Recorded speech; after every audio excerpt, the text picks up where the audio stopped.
back to the Solitary Practice Podcast. If it's your first time listening, thanks for joining us. And for everybody else, welcome back. So today, I'm finally going to get around to talking about the bees. It seems funny to be doing that with snow on the ground, but I was up today checking on the hives and figured this is as good a day as any. So let's start talking about bees. I keep honeybees, and when I say I keep them, I assist with their care. Really, they're not technically mine. My father is the beekeeper extraordinaire here. He's kept them since, well, I was a child, and then we had a gap for several years in which he did not keep bees. Life happens, and now we are back to bees. Generally speaking, we start with one hive, and then that hive splits, and then we go catch the swarm, put it in a new box, and then the process continues. We're currently sitting at 4 hives right now. Could probably have had more, but we try not to encourage them to split late in the year. If you do that in the far north where I am, the hives generally do not survive the winter. Winter is long and hard, and they need to have enough honey stored so that they can survive. Another thing that is probably less popular or less common is that we do not take the honey during the summer and fall. A lot of people harvest honey in the summer and fall. We don't. We harvest our honey in the late spring, early summer. The purpose behind that is because, again, far north, very cold. The honey is what sustains the hive through the winter. We do not open a hive during the winter to check it. There's ways we can kind of check, but generally speaking, we will not open a hive. It would be pretty much instant death for these bees. It's so cold, they would not recover. So we let them keep everything that they made through the year, and hopefully it's enough to see them through the winter. In the late spring, when the flowers are blooming and the bees are making fresh honey, then we'll take whatever is left over. So we don't take hours before the bees. The bees made it, it's theirs. Whatever they don't use and don't need, that's what we will take for ourselves. The other exception to that is occasionally a hive, for whatever reason, doesn't make the winter. And in that case, then any honey that was not used by the hive before it died, obviously we'll harvest that.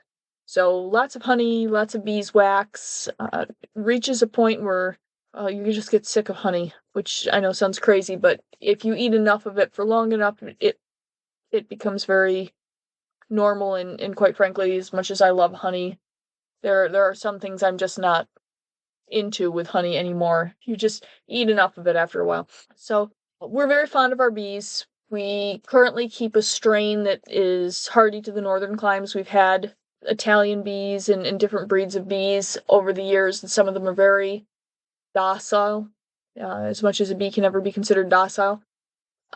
These bees are not necessarily as docile. They're not as aggressive as some types of bees, but they're certainly more persistent about ensuring their hive's survival. You get to know your hive. They're a hive, it's like a hive mind, but each hive kind of has a general attitude about it. So you know that certain hives are a little testier than others. It's just something, I'd like to say they're kind of like people in that regard, but it's the entire hive, not the individual bee. So each hive has their own personality, so to speak.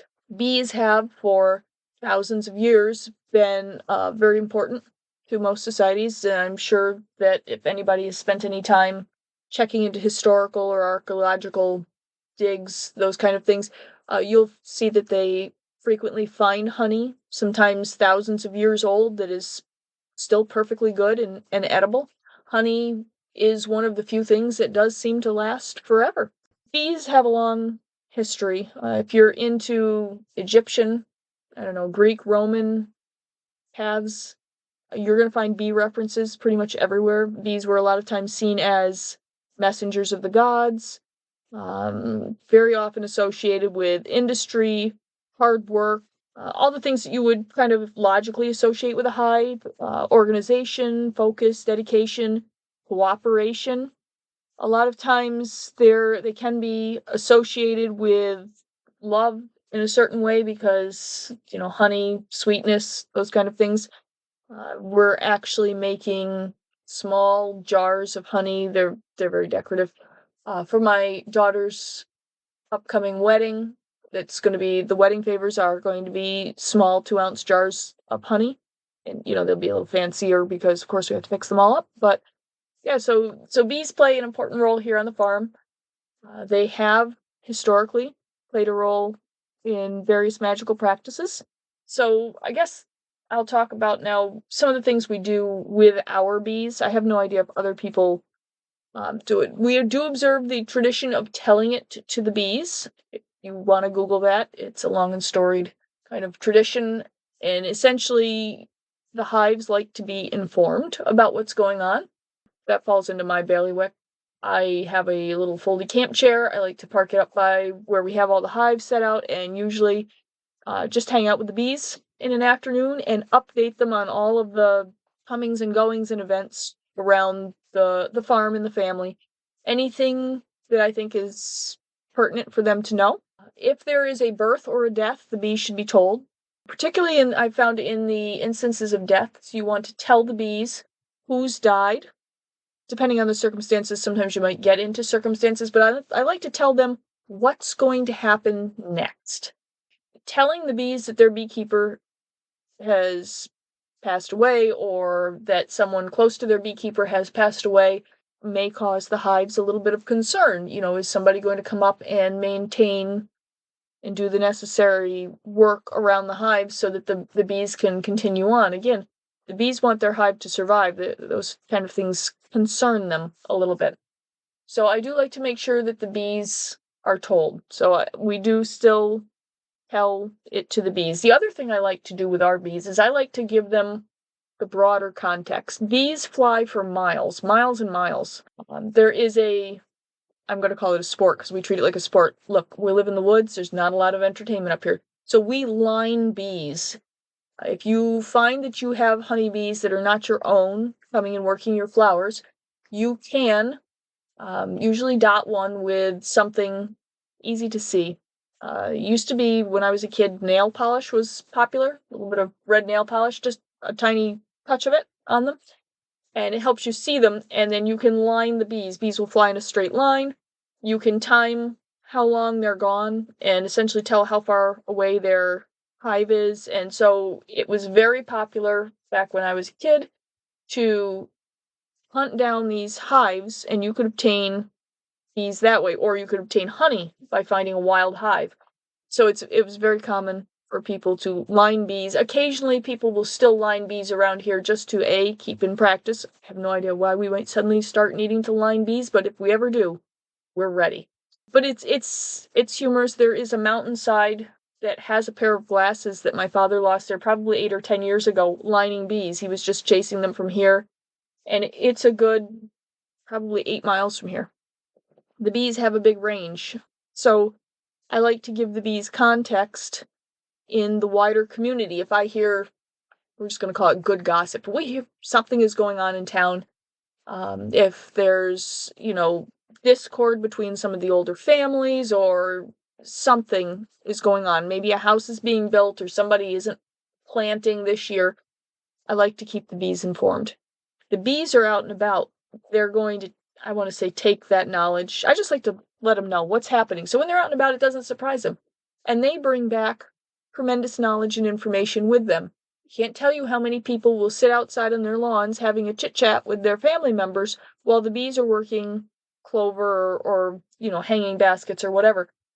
The bees are party to all sorts of fascinating information. Usually, none of it is super pertinent. It's not something you really have to know. Nobody cares how Bobby's day at school was. But occasionally the bees can pick up on if there is discord or something bigger going on, and they bring it back with them. So hanging out with the bees is pretty important. I do like to tell things to the bees, and then, of course, the bees bring back very important knowledge with them. There are thousands, literally thousands of bees combing a multi-mile radius around here continuously. The only time they're really going to stop is if it's raining or if it's, night out. But honestly, that's pretty good. That's a lot of information coming in and out in a day. So, like to talk to the bees, like to know what's going on. The other thing that I frequently do is sing to the bees. I do not have a singing voice. That is not something that I was blessed with. I do not have a great voice for singing. However, when I was young, it was common if you're working out in the field or if you're working in the house, not so much my mother's generation, but my grandmother's generation, singing was customary. And so there's a lot of very old folk songs that I was taught as a child. I don't know if I have a sibling, and I'm not sure that they were taught any of the songs, but perhaps they were, but they certainly don't remember them now. But I still know all of the old songs that I was taught when I was very young. And so a lot of times when I am out working near the bees, I will sing to the bees if I'm just hanging out with the bees and there is no, new pertinent gossip or nothing I need to tell the bees. Sometimes I'll just sing some of the older songs for the bees. They seem to like it. It seems to improve productivity. They kind of get the hang of it. The other thing is it keeps them used to your voice. It keeps them calm. So if the hives split, as they so frequently do, usually in May and June, we have to catch those hives, or they're called swarms once they split, but essentially they form a new hive. And so we have to catch the swarm. For many years, I did not have beekeeping gear because, again, the bees are not technically my responsibility. So the person who is our family beekeeper used to climb up into these pear trees and apple trees on this giant ladder. The bees form like a ball of just bees, and the queen will be in the middle. Obviously, the whole goal is to protect the queen and find a new house. So to catch them, you get the queen and you put her in a new hive, and then all the other bees will go to her, and then voila, you have another hive of bees. But to get them out of the tree is the fun part. So our trees are very old. They've been here for at least 100 years now. It's probably longer. We used to have more apple and pear trees than we do now. But in my grandfather's time, a tornado came through and uprooted a number of them. So we have these very twisted, gnarly, old apple trees, and we don't mess with the apple trees essentially. So we're not up here like cutting off limbs every time a swarm. If we did that, we wouldn't have limbs left on these trees with the number of swarms we get in a year. So the plan was for the beekeeper who goes up the ladder to the swarm. I stand underneath the swarm, plain clothes, no beekeeping equipment. I hold a bucket over my head and they whack the limb as hard as they can, which causes the ball of bees to fall into the bucket, whereby you might want to quickly get a lid on the bucket. Don't squish a bee, but get the lid on the bucket so that now you've caught the swarm. It's a process, and it's definitely an experience for somebody to whack a limb full of bees right above your head and have them all fall on you. The bees are usually pretty agitated and stressed at that point. I've only been stung once in all the years that I've done it. I did finally break down and get like a bee jacket a couple of years ago, mainly because the kids kept coming out to assist and I wanted to have at least something for them to put on.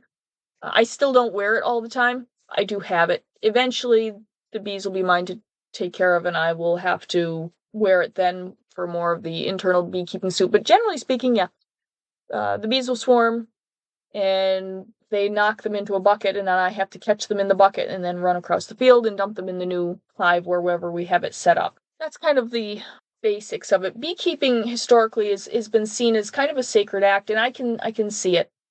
A lot of things should be based on respect, particularly when you're doing this in a magical vein. So a lot of times when I am approaching the hive and everything, you have to show the bees the appropriate respect. Let's be honest, they're providing you with something that's incredibly beneficial, multi-pronged use. We're using all the stuff, the beeswax, we're using the bees themselves, we're using the honey. They provide a lot for us, and it's important to be respectful of them. Not even touching on the information, the sheer volume of information they provide. If you are rude to the bees, first of all, you're probably going to pay for that in a painful kind of way. And second, they're not going to be providing as much or any of that for you. It is not unheard of for a swarm to decide to pick up and leave. There have been people that have gone out in the morning or the afternoon or whatnot, and their entire swarm of bees have left the hive and taken off. They've absconded to parts unknown and they don't come back. So it's important to be respectful of the bees. We have a lot of little traditions built around that, how we approach them, how we sit with them, when we interact with them, what time of day. All of those things are important things. I think sometimes in magic we often forget to exercise sufficient level of respect. Yes, you're practicing magic. Yes, you can do magical things. That does not mean that you're entitled to respect, nor does it entitle you to not be respectful toward the other, whatever, bees, entities, magic energy itself, all of it. You should always try to be respectful of it. There's a time to assert yourself and there's a time not to. And hubris is not attractive in any magical work. And also it kind of sets you up for failure because you can get a little ahead of yourself. But anyway, so back to the bees. If a bee flies in your house, it's often considered that you will have a visitor. If it lands on your hand, a lot of times it's considered that you will get a reward. I can tell you I've had bees. We find bees in the house. Sometimes you'll come in and they're, on your hair or your clothes. I don't know that it necessarily means visitor. You'll find that some of these traditions don't necessarily apply. Sometimes you have to do your own divination, I guess, as to what it means when you find things in places they wouldn't normally be. I've long ago given up on thinking that a visitor was coming because I found a honeybee in my house. Usually it just means that they came in on my hair or my clothes, and now I have to catch the little one and let it go outside. So, just use caution when you're looking at some of these. If you go looking and there's like a list of, I don't know, we'll say bee traditions and symbolism, it might apply, it might not apply. But anyway, so I find the bees to be very useful in information gathering. They're very, very handy in pollination, which of course with the gardens, and one of my big things is to make things live and to make things grow. So we tend to work hand in hand a lot. There are many times when I will take the land energy and knit that up through and twine it with the bees to ensure successful pollination, or maybe direct it a little bit. Maybe I want the bees focused on one section of the garden more so than the other. They have been known to get very obsessed with the potatoes when I really need them over on like the green beans. So sometimes to tamper just a little bit and kind of redirect them slightly. But overall, the bees are very, very handy. And then to kind of transition over into the results of the bees, obviously we have honey. But the beeswax lately has been where I've put a lot of my attention. The beeswax, I finally managed to really get pretty decent at refining it, but I have been using that beeswax to convert into so much stuff, and there's so much more than candles you can do. I have a number of hand creams, lip balms, those kind of things. We have a very big, I'm just going to call it like a circle of life thing going on here, so we know the seeds. I'm just going to pick peas. The peas seed that we're using, I don't even know how long it's been in the family. It's passed from generation to generation. There's a whole tradition around this pea seed. But those seeds have known us from inception through the growth of the plant to saving the seeds. They know us personally. They know the land personally. Like there's constant reciprocating flow of energy there. And then we bring in the bees. And from that, the bees are taking the pollens from these peas that have a long-standing association with the family line and this particular section of land. And they're taking that pollen and then they're converting it into a honey. So now we're cooking and we're using this honey and we're using, the vegetables and things that we've grown here that came from the vegetables that grew here 50, 60, 70 years ago. I don't even know how long we've been using the same seed stock.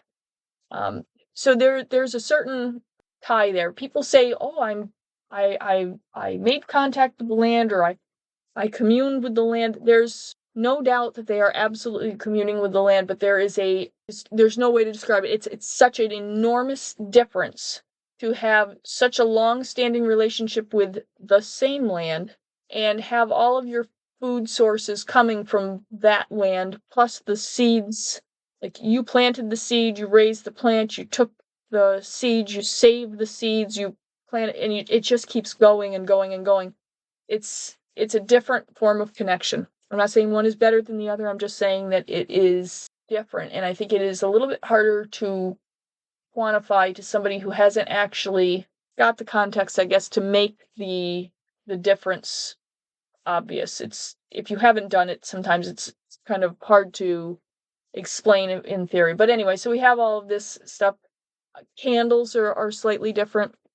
Not that I even made the candle, it's that I was part of the creation of the beeswax itself all the way through the harvest. Like, there is no step in the process in which I have not had some form of it. If nothing else, then for the basic protections I have on the bees, the hive boxes. So I have things on there to keep mice out, to deter varroa mites. There's all sorts of little things that I have built in that those bees cross that threshold. Thresholds are a big thing. I know there are some folks who are very obsessed with doors, but I've got a thing for thresholds. So, I have those thresholds worked in and spun magically into the land, and everything is very interconnected, and it just cycles through itself over and over again. It's definitely different. You can get a handmade beeswax candle, but it's not the same as a beeswax candle that you know personally, the bees that made that. You provided those bees with the things that they needed to make the beeswax. You harvested the beeswax, you purified the beeswax, and then, you went through the whole steps and eventually created the candle yourself. It's a very, very different feel to that candle in the end than a candle that you bought. It's pure beeswax, there's no doubt about it, but it is not quite the same.